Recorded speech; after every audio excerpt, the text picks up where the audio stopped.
जो कारोबारी बरादरी से हम लोगों ने इंटरेक्शन किया तो मिफ्ता साहब, एक तो उनकी बहुत शिकायत है कि पॉलिसी रेट जिसके ऊपर हम चल रहे हैं अभी और जो इंटरेस्ट रेट है इसके ऊपर सरमायाकारी तो मुकामी सरमायाकार भी नहीं करेगा, बाहर वाले को तो आप छोड़ ही दें। पहले 22 था, अभी भी 11 पे हम कह रहे आधा कर दिया, लेकिन टू हाई, ऊपर इंश्योरेंस की कॉस्ट डालें तो आप किसी काम के जोगे रह ही नहीं जाते, सरमाया की कॉस्ट बहुत बढ़ जाती है। दूसरा भी डॉलर का इशू बार बार आता है, तो डॉलर 6-7 अरब डॉलर स्टेट बैंक ने बाय किया मार्केट के अंदर से।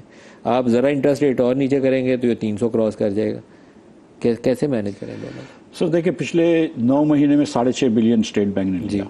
अब ये हमारी पुरानी गलतियों का इजाला है ना, ठीक है, लेकिन साथ साथ हुकूमत ने फिर 26 बिलियन डॉलर्स कर्ज लिया इस साल, जिसमें कुछ री रोल दिए।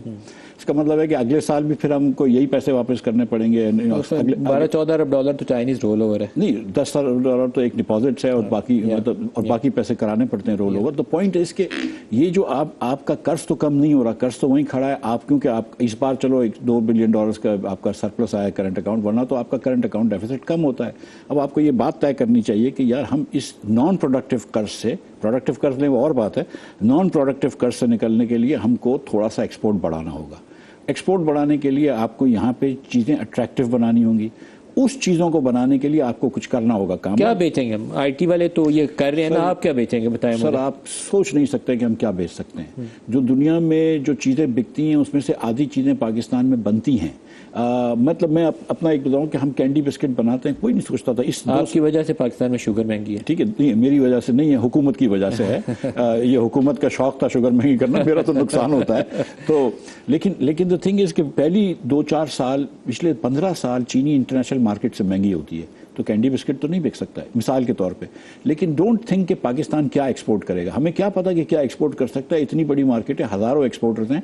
आप बिजली सस्ती कर दें, आप गैस सस्ती कर दें, आप मतलब टैक्स रेट्स कम कर दें। इस वक्त आपने जो सुपर टैक्स लगाया, जो 10% पेनल्टी टैक्स है, वो एक्सपोर्ट के ऊपर भी है कि भाई तुम एक्सपोर्ट भी करोगे तो भी हम तुमसे 10% टैक्स लेंगे।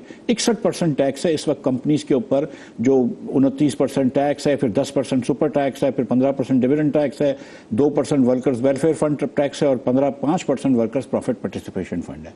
तो ये कौन टैक्स दे सकता है? मुझे तो लगता है सबसे ज्यादा मेरी सैलरी से काटते हैं। मुझे लगता है इनके काबू आया वो तो सारी सैलरी काट के ले, वो तो इसलिए कि आपकी सैलरी बहुत ज्यादा है, लेकिन वो काट के ले जाते हैं। हाँ, लेकिन द थिंग इज कि जो कमाल ये है कि जो 1.5 लाख रुपए कमा रहा है उसकी सैलरी से भी हम टैक्स काटते हैं, जिसका हुकूमत के वजीर आके कोई बैठ के बता देंगे इसके 3 बच्चे हैं तो वो पूरा कैसे करेगा 1.5 लाख में, आप उसका टैक्स काटते हैं।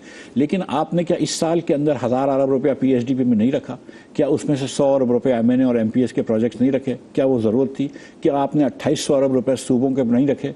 2800 अरब रुपए सूबे और तकरीबन इतने ही पैसे हर साल खर्च करते हैं। एक बारिश आ गई, आपको नजर आ गया ना पीएचडीपी का क्या फायदा हुआ? ठीक। सो क्या आपने कभी सोचा इसके बारे में कि यार सूबे और वफाक बैठ के बोले कि यार 2 साल तक हम 3 साल तक पीएचडीपी को जो है वो आधा कर देते हैं, बेयर बोन्स पे ले आते हैं ताकि हम लोगों को थोड़ा सा रिलीफ दे सकें। तो पहले तो एनएफसी के ऊपर बैठना पड़ेगा। नहीं, तो एनएफसी पे भी बैठे, इस पे भी बैठे ना कि आप कभी फेडरल बजट सही हो ही नहीं सकता सर। एनएफसी के बाद भी गुजारिश ये है कि अगर सूबों के थोड़े से पैसे कम होते हैं, वफाक के पैसे कम होते हैं, तो फिर उसके बाद प्रायोरिटीज तो सेट होनी चाहिए ना।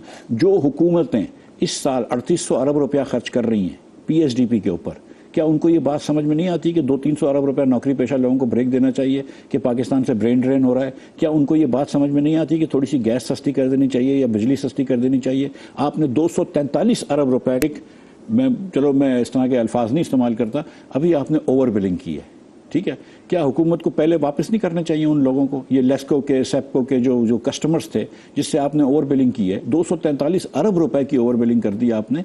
यार खुदा खौफी भी कोई चीज़ होती है। आपने ये सुना है सर कि लोगों ने खुदकुशियां की हैं बिल भरने के लिए, लोगों ने बच्चों को स्कूल से निकाला है, लोगों ने जेवर बेचे हैं अपने, ये सब कुछ हुआ है और उसके बाद आप ओवर बिलिंग कर रहे हैं? कोई शर्म भी तो होनी चाहिए ना सर। है ही नहीं।